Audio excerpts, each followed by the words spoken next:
Naa tay gi-repair nga amplifier no Yamaha ni. Yamaha no 4 channel. So ang iyang problema kay ang iyang power, so iyang MOSFET transistor ay nasa heatsink duha ka buok kana akong gibutang aro mo na sa shorted.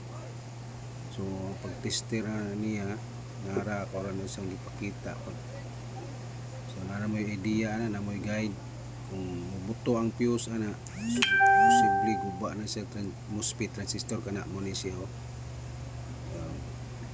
So muna siya ay guba nga one parts, so duha ra ka buok ng fuse. So muna siya ang iyang MOSFET transistor duha ka buok. Muna yung suod sa Yamaha 4 channel.